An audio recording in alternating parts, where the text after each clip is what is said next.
welcome to the best episode review ever, okay? Slice of Life is by far my favorite episode, and I am super happy that we're going to be able to review it. However, I also want to keep this video as organized as possible. So for this video, I'd like us to talk as little as possible about all the fan personalities that are now canon. I'm sure there are already plenty of reaction videos gushing about that fact alone. For this video, we're going to make it a point to talk about everything else. But I guess we should get the elephant out of the room right away and talk about the background ponies right at the beginning. Before that, this is a clip of me directly after the episode. I'm fangirling here. Hard! Yes!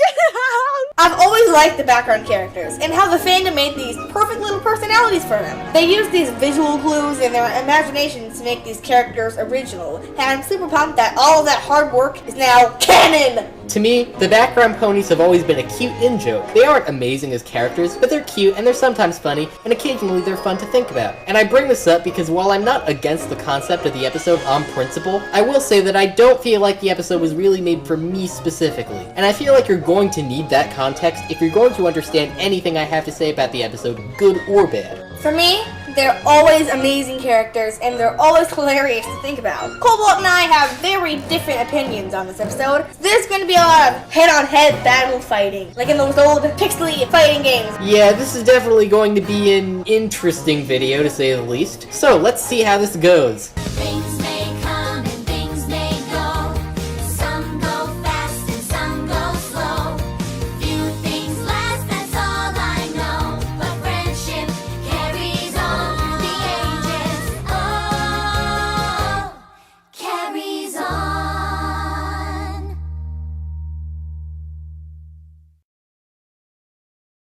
So instead of starting the episode with Twilight Sparkle or Pinkie Pie, we're hit with our first set of side characters, Cranky and Matilda from A Friend Indeed. They're about to get married, but the invitations accidentally said the wedding would be a day early. And now, they have to go out and get all of the preparations finished a day ahead of time to match, because that's funnier than just telling everyone to wait one day. Cranky goes over to reprimand the pony who made the misprint, and lo and behold, it's Derpy Hooves!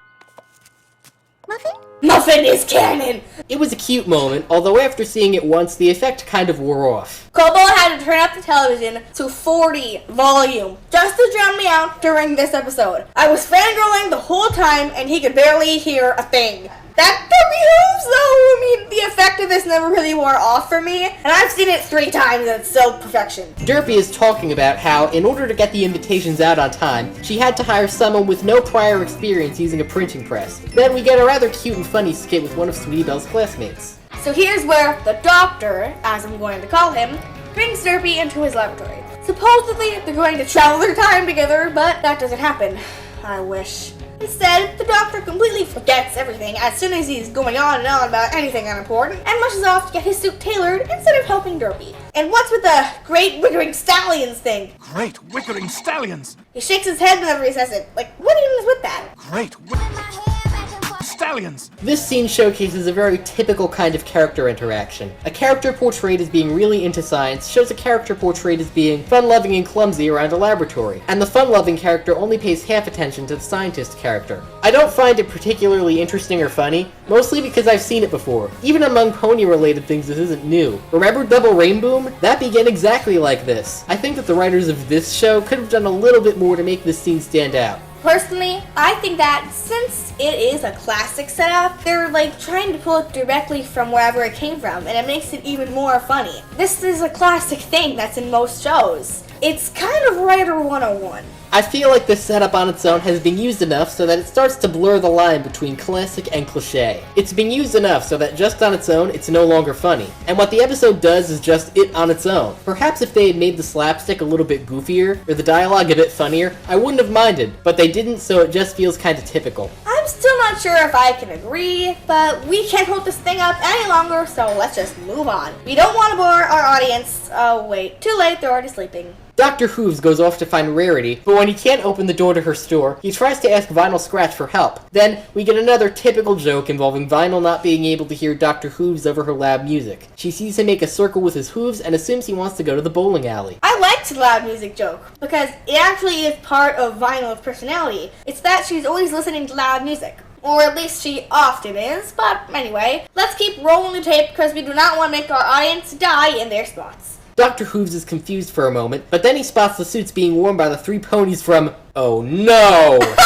The three ponies agree to tailor Dr. Hooves' suit for him if he bowls. The jokes here are... okay, I guess. I love these jokes. He's like a cute little calculator calculating all the stuffs. Like literally, in 5 seconds time, he's calculated the ball as if 5 raptors were going to run through and he had to guide the ball through all the raptor legs that run through. There's so many variables. We're going to have Jurassic World 3 up in our hands. Or we could start straight. It might be crazy enough to work. It's just so perfect for me. Now here's one of the ideas from this episode that I actually like. We see a shot of the main 6 huddled up together, while the whole crowd of side characters wonder what's going on. I really like the angle the scene takes. It's like they're showing us what the average citizens of Ponyville experience whenever Twilight and friends go on a mission. The lines are clever, and we also get to see Octavia lamenting about how she hasn't gotten the music ready. A monster starts attacking, and panic ensues. It's a bugbear, because that's totally logical. Derpy overhears Matilda talking about flowers as she runs in fear, so she goes to the flower girls who overreact to everything. And it's hilariously hilarious in every single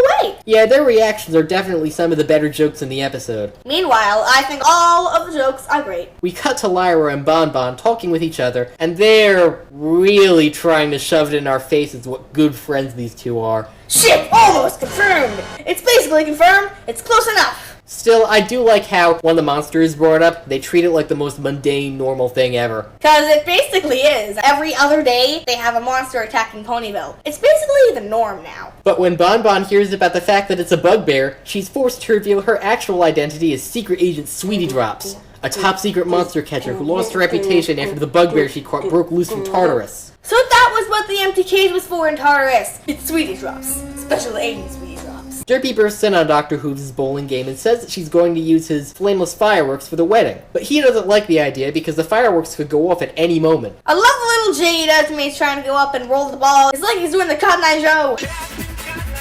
And then he doesn't make the shot because Derpy interrupted him. And then he says, "My word, is that a bugbear? Ladies and gentlemen cannot do accents, ponies. Royal Diamond cannot do accents!" So Matilda's talking with the sea monster from the first episode, named Stephen Magnet. She comes to the realization that her marriage with Cranky is more important than the wedding. The wedding isn't the important thing. The marriage is. Oh, my goodness gracious.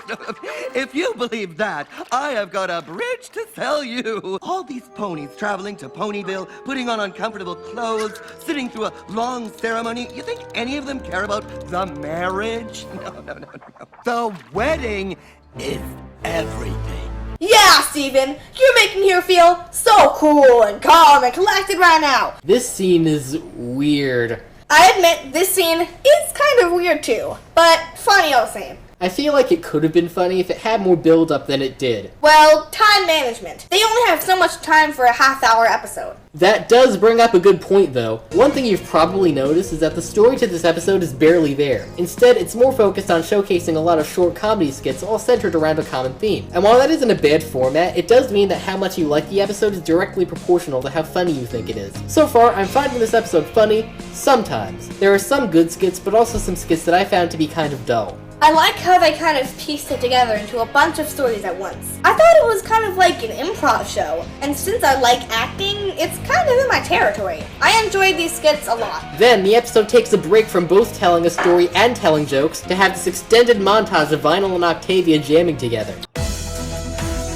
Oh, I really love the scene. They both sound really good together, and the way that they arrange the video really shows off what they can do. It actually really becomes funny in the end when they're just in the middle of this epic rap music battle thing, and it's just like, stop! And they both fall and run off. They drop the bass and go out in a bass car! It's the best thing! The dubstep, it powers it! It's the dubstep vehicle! While they're driving this thing, they pick up tons of ponies and drop them off at the wedding perfectly. And button mash! Oh hey there, Button Mash, how's that trademark violation doing? But seriously, I just love how over-the-top ridiculous this scene is. Their speaker mobile is causing havoc in the streets and crashing into the guests in slapsticky ways, and it's all being accented by the music and animation, which slows down at just the right times to make the joke work. After some weird stuff with Gummy, they all arrive on time and everything seems to be working out. It was not weird with Gummy, it was deep. Gummy is confirmed to be Pinkamena. It's Gummy Mena or Gamina.